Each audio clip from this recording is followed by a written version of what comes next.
Hi students, welcome back to my channel MD happy Radhe Radhayya. ನಾಳೆನೇ exam ಇದೆ sir. ನಮಗೆ 5 ಅಂಕದ ಕೆಲವು ಪ್ರಮುಖ ಪ್ರಶ್ನೆಗಳನ್ನು ಕೊಡಿ, ಯಾಕಂದರೆ ನಾವು ಸ್ಕೋರ್ ಮಾಡಬೇಕು ಒಂದು ಎಜುಕೇಷನ್ ಒಂದು ಈ ಸಬ್ಜೆಕ್ಟ್ನಲ್ಲಿ ಅಂತೇಳಿ ವಿದ್ಯಾರ್ಥಿಗಳು ಕಮೆಂಟನ್ನು ಮಾಡ್ತಾ ಇದ್ರಿ. ಸೊ ಆ ವಿದ್ಯಾರ್ಥಿಗಳ ಒಂದು ಆಶಯದ ಮೇರೆಗೆ ನಾನು ಇಲ್ಲಿ ಪ್ರಮುಖವಾಗಿ ನಿಮಗೆ 5 ಅಂಕಕ್ಕೆ ಬರುವಂತಹ ಕೆಲವು ಪ್ರಶ್ನೆಗಳನ್ನು ತೆಗೆದುಕೊಂಡು ಬಂದಿದ್ದೀನಿ. ಅವುಗಳಿಗೆ ಉತ್ತರವನ್ನು ಸಹ ಕೊಟ್ಟಿದ್ದೀನಿ. ಈ ವರ್ಷ ನಿಮಗೆ ಕಡ್ಡಾಯವಾಗಿ ಈ ಪ್ರಶ್ನೆಗಳು ಬರ್ತಾವ ಅಂತ ಹೇಳ್ತೀನಿ.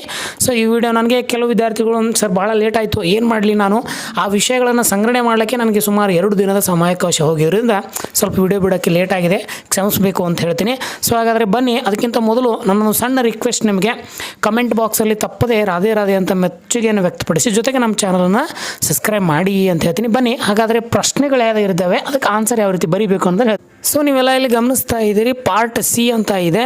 ಇಲ್ಲಿ ಕೆಳಗಿನ ಯಾವುದಾದ್ರೂ 6 ಪ್ರಶ್ನೆಗಳಿಗೆ ಪ್ರತಿಯೊಂದು 15 ವಾಕ್ಯ ಅಂದರೆ 6 ಪ್ರಶ್ನೆ ಬಿಡಿಸಿದ್ರೆ ನಿಮ್ಮ 30 ಅಂಕಗಳು ಬಿಡ್ತವೆ. ನಾನು ಆಲ್ರೆಡಿ ಏನು ಮಾಡಿದ್ದೀನಿ, ನಿಮಗೆ MCQ ಪ್ಲಸ್ಸು ಬಿಟ್ಟ ಸ್ಥಳ ಹೊಂದಿಸಿ ಬರೆಯಿರಿ 1 ಅಂಕದ ಪ್ರಶ್ನೆ, 2 ಅಂಕದ ಪ್ರಮುಖ ಪ್ರಶ್ನೆಗಳ ಒಂದು ವಿಡಿಯೋನ ಮಾಡಿದ್ದೀನಿ. ಆ ವಿಡಿಯೋ ಸಹ ಪ್ಲೇ ಲಿಸ್ಟಲ್ಲಿದೆ, ಹೋಗಿ ಆ ವಿಡಿಯೋನ ಸಹ ನೀವು ಗಮನಿಸ್ತಾ ಹೋಗಿ ಅಂತ ಹೇಳ್ತೀನಿ. ಸೊ ಮೊದಲನೇ ಪ್ರಶ್ನೆ ಏನಪ್ಪ ಅಂತಂದರೆ, ಭಾವರೂಪಣದ ಪ್ರಕ್ರಿಯೆಯನ್ನು ಚಿತ್ರ ಸಹಿತವಾಗಿ ನೀವು ಏನಪ್ಪ ಅಂತಂದರೆ ಅದನ್ನು ವಿವರಿಸಿ ಅಂತೇಳಿ ಕೊಟ್ಟಾರೆ. ಸೊ ಇಲ್ಲಿ ಭಾವ ರೂಪಣ ಚಿತ್ರವನ್ನು ನೀವು ಇಲ್ಲಿ ನೋಡ್ತೀರಿ. ಇಲ್ಲಿ ಫಸ್ಟು ನಾವು ಏನು ಮಾಡ್ತೀವಿ ಅಂತಂದರೆ ಎಕ್ಸ್ಪೀರಿಯನ್ಸ್ ಹೋಗ್ತೀವಿ, ಅನುಭವಗಳು, ತದನಂತರ ಸಾರಾಂಶೀಕರಣ, ಅದಾದ ನಂತರ ವಿಶ್ಲೇಷಣೆ ಅನಾಲಿಸಿಸ್ ಅಂತ ಹೇಳ್ತೀವಿ. ಅದಕ್ಕಿಂತ ಮುಂಚೆ ಸಾಮಾನ್ಯೀಕರಣ ಅಂತ ಹೇಳ್ತೀವಿ. ಅನುಭವ, ಸಾರಾಂಶೀಕರಣ, ಸಾಮಾನ್ಯೀಕರಣ ಜೊತೆಗೆ ವಿಶ್ಲೇಷಣೆ. ಈ ರೀತಿ ಏನಪ್ಪ ಅಂತಂದರೆ ಭಾವರೂಪಣದ ಪ್ರಕ್ರಿಯೆ ಒಂದು ಚಿತ್ರವನ್ನು ನೀವು ಬಿಡಿಸಿ ಅದಕ್ಕೆ ಒಂದು 4 ಅಂಶಗಳನ್ನು ಹಾಕಿ ನೀವೇನು ಮಾಡಬೇಕು, ವಿವರಣೆಯನ್ನು ಕೊಡಬೇಕು. ವಿವರಣೆ ಕೊಟ್ಟಾಗ ನಿಮಗೆ 5 ಅಂಕ ಇಲ್ಲಿ ಸಿಗ್ತದೆ ಅಂತ ಹೇಳ್ತೀನಿ. ಸೊ ಅದರ ಜೊತೆಗೆ ನೀವು ಯಾವ ರೀತಿ ಈ ಚಿತ್ರಗಳನ್ನು ಬಿಡಿಸ್ತೀರಿ ಅನ್ನೋದ್ರ ಮೇಲೆ ನಿಮ್ಗೆ ಅಂಕಗಳನ್ನು ಕೊಡ್ತಾರೆ.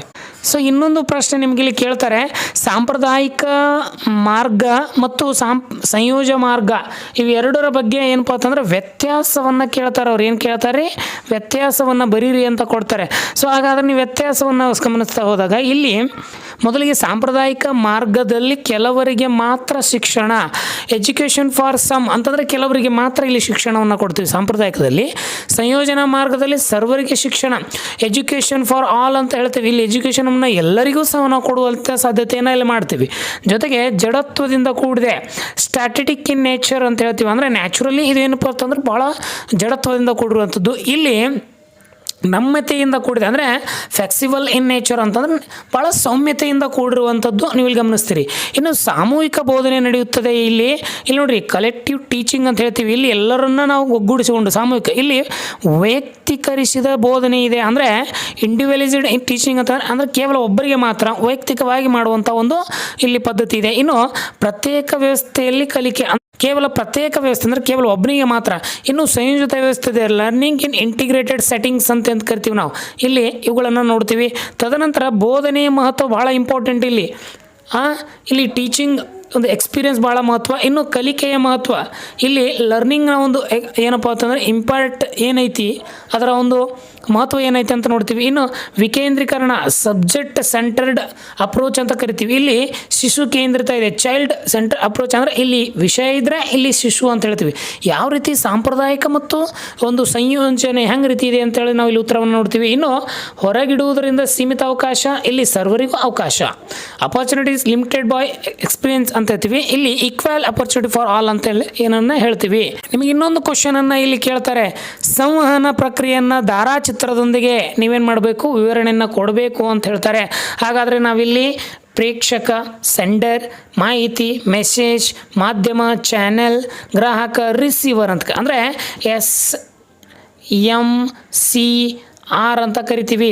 ಈ ಒಂದು ಸೂತ್ರವನ್ನು ನಾವಿಲ್ಲಿ ಬಳಸಿದಾಗ ಆ ಧಾರಾಚಿತ್ರದನ್ನು ನೋಡಿಕೊಂಡು ನಾವೇನು ಮಾಡಬೇಕಾಗ್ತದೆ, ಕೆಲವು ಮಾಹಿತಿ ಅಂಶಗಳನ್ನು ವಿವರಣೆ ಕೊಡಬೇಕು.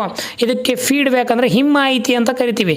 ಫಸ್ಟ್ ಏನು ಮಾಡ್ತೀವಿ, ಸೆಂಡ್ ಮಾಡ್ತೀವಿ, ತದನಂತರ ಮೆಸೇಜ್ ಮಾಹಿತಿ, ತದನಂತರ ಮಾಧ್ಯಮ, ತದನಂತರ ರಿಸೀವ್ ಗ್ರಾಹಕ ಏನು ಮಾಡ್ತಾನೆ, ಹಿಮ್ಮುಖವಾಗಿ ಮತ್ತೆ ಪ್ರೇಕ್ಷಕ ಕಡೆ ಹೋಗ್ತದೆ. ಸೊ ಈ ರೀತಿ ಚಕ್ರದ ಆಕಾರದಲ್ಲಿ ನಿಮ್ಗೆ ಏನಪ್ಪ ಅಂತಂದರೆ ಮಾಹಿತಿ ಸಂವಹನವನ್ನು ನಡೀತದೆ ಅಂತ ಹೇಳ್ತೀವಿ. ಇದಕ್ಕೆ ನಾವು ಸಂವಹನ ಪ್ರಕ್ರಿಯೆ ಅಂತಲೂ ಸಹ ಕರಿತೀವಿ. ಸೊ ಇನ್ನೊಂದು ನಿಮಗೆ ಪ್ರಮುಖವಾಗಿ ಬರುವಂಥ ಪ್ರಶ್ನೆ ಏನಪ್ಪ ಅಂತಂದರೆ, ಇಲ್ಲಿ ಆಧುನಿಕ ಜಗತ್ತಿನಲ್ಲಿ ಅಂತರ್ಜಾಲ ಸೇವೆ ಹೇಗೆ ಪ್ರಾಮುಖ್ಯತೆಯನ್ನು ಪಡೆದುಕೊಂಡಿದೆ? ಅಂತರ್ಜಾಲದ ಪ್ರಾಮುಖ್ಯತೆಯನ್ನು ನೋಡ್ತಾ ಹೋದಾಗ ಮೊದಲು ಸಂವಹನ ಅಂದರೆ ಕಮ್ಯುನಿಕೇಷನ್, ಈ ಶಿಕ್ಷಣ, ಈ ಎಜುಕೇಷನ್, ಈ ಕಲಿಕೆ, ಈ ಲರ್ನಿಂಗ್ ಅಂತ ಹೇಳ್ತೀವಿ.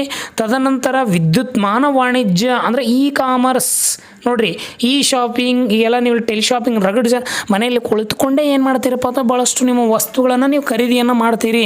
ಇನ್ನು ಹೊರ ಜಗತ್ತನ್ನು ಅನಾವರಣಗೊಳಿಸುವುದು, ಎಕ್ಸ್ಪ್ಲೋರಿಂಗ್ ದ ವರ್ಲ್ಡ್ ಅಂತ ಹೇಳ್ತೀವಿ. ಅಂದರೆ ನಾವು ಕುಳಿತಲ್ಲೇ ನಮ್ಮ ವಸ್ತುಗಳನ್ನು ವಿಶ್ವದ ಉದ್ದಕ್ಕೂ ತೋರಿಸುವಂಥ ಕೆಲಸ. ಇನ್ನು ವಾರ್ತೆ, ನೀವೆಲ್ಲರೂ ನ್ಯೂಸನ್ನು ನೋಡ್ತೀರಿ. ಇನ್ನು ಜಾಹೀರಾತುಗಳು, ಅಡ್ವರ್ಟೈಸ್ಮೆಂಟ್, ಹೌದಾ, ಎಲ್ಲ ಕಡೆ ನಾವು ಏನಪ್ಪ ಅಂದ್ರೆ ವಸ್ತುಗಳನ್ನು ತೊಗೋಬೇಕಂದ್ರೆ ಅಡ್ವರ್ಟೈಸ್ಮೆಂಟ್ ಭಾಳ ಮುಖ್ಯ ಆಗಿದೆ ಇವತ್ತಿನ ಕಾಲದಲ್ಲಿ. ಜೊತೆಗೆ ವಿದ್ಯುನ್ಮಾನ ಗ್ರಂಥಾಲಯ ಅಂತಂದರೆ ಈಗ ಡಿಜಿಟಲ್ ಲೈಬ್ರರೀಕರಣ ಅಂತ ಕರಿತೀವಿ, ಈ ಲೈಬ್ರರಿ ಅಂತ ಕರಿತೀವಿ. ಆನ್ಲೈನ್ ವಿಮಾನ ಮತ್ತು ರೈಲು ವೇಳಾಪಟ್ಟಿ, online airlines and railway schedules ಅಂತ ಕರಿತೀವಿ, ಹೌದಾ. ಇನ್ನು ಆನ್ಲೈನ್ ಫಲಿತಾಂಶಗಳು, ಆನ್ಲೈನ್ ರಿಸಲ್ಟ್ಗಳ, ಈಗ ನಾವು PUCನೇ ಆಗಲಿ ಅಥವಾ SSLCನೇ ಆಗಲಿ ನಾವು ಆನ್ಲೈನ್ದಾಗಿ ರಿಸಲ್ಟ್ ನೋಡ್ತೀವಿ. ಮೊದಲು ಹೆಂಗಿತ್ತು 1958 ಸಮಯದಲ್ಲಿ ನಿಮಗೆ ಕರಪತ್ರದ ಮೂಲಕ ಏನಪ್ಪ ಅಂತಂದರೆ ರಿಸಲ್ಟನ್ನು ಕೊಡಲಾಗ್ತಿತ್ತು, ಹೌದಾ. ಈಗ ಅದನ್ನೆಲ್ಲ ಏನೆಲ್ಲ ಡಿಜಿಟಲೀಕರಣ ಮಾಡಿದ್ದಾರೆ, ಆನ್ಲೈನ್ ಫಲಿತಾಂಶಗಳು ಅಂತ ಕರಿತೀವಿ. ಇನ್ನು ಆನ್ಲೈನ್ ವೈದ್ಯಕೀಯ ಸಲಹೆಗಳು, ನೀವೀಗ ಒಂದು ಆಸ್ಪತ್ರೆಗೆ ದಾಖಲಾಗಬೇಕು ಅಂತಂದ್ರೆ ಅಲ್ಲಿ ಮೊದಲು ನೀವೇನು ಮಾಡ್ತೀರಿ, ಆನ್ಲೈನ್ ಮುಖಾಂತರ ಅರ್ಜಿಯನ್ನು ಸಲ್ಲಿಸಿದಾಗ ಅಲ್ಲಿ ನಿಮಗೆ ವೈದ್ಯಕೀಯ ಸಲಹೆ ಸಿಗ್ತದೆ. ಈ ಮೇಲಿನ ಯಾವುದಾದ್ರೂ 5 ಅಂಶಗಳನ್ನು ವಿವರಣೆ ಕೊಡಿ, ಆವಾಗ ನಿಮಗೆ 5 ಅಂಕ ಸಿಗ್ತದೆ ಅಂತ ಹೇಳ್ತೀನಿ. ವಿಡಿಯೋ ಲೈಕ್ ಆದರೆ ಒಂದು ಲೈಕ್ ಕೊಡಿ, ಕಮೆಂಟ್ ಮಾಡಿ, ತಪ್ಪದೆ ನಿಮ್ಮ ಸ್ನೇಹಿತರುಗಳಿಗೆ ಇವನ್ನು ಶೇರ್ ಮಾಡಿ ಅಂತ ಹೇಳ್ತೀನಿ. ಕಮೆಂಟ್ ಬಾಕ್ಸಲ್ಲಿ ತಪ್ಪದೆ ರಾಧೆ ಅಂತ ಟೈಪ್ ಮಾಡಿ. ನಿಮಗೆ ಇಲ್ಲೊಂದು ಪ್ರಶ್ನೆಯನ್ನು ಕೇಳ್ತಾರೆ, ಕೆಳಗಿನ ಕೋಷ್ಟಕದಲ್ಲಿ ದತ್ತಾಂಶಗಳನ್ನು ಕಂಬ ರೇಖಾಚಿತ್ರ ರಚಿಸಿ ಬರೆಯಿರಿ ಅಂತ ಹೇಳ್ತಾರೆ. ಇಲ್ಲಿ ಕನ್ನಡ ಸಂಸ್ಕೃತಿ ಮತ್ತು ಇತಿಹಾಸ, ರಾಜ್ಯಶಾಸ್ತ್ರ, ಸಮಾಜಶಾಸ್ತ್ರ, ಆ ಆಧಾರದ ಮೇಲೆ ನೀವೇನು ಮಾಡಬೇಕು, ವ್ಯತ್ಯಾಸವನ್ನು ಕಂಡುಹಿಡಿಬೇಕು ಅಂತ ಹೇಳ್ತಾರೆ.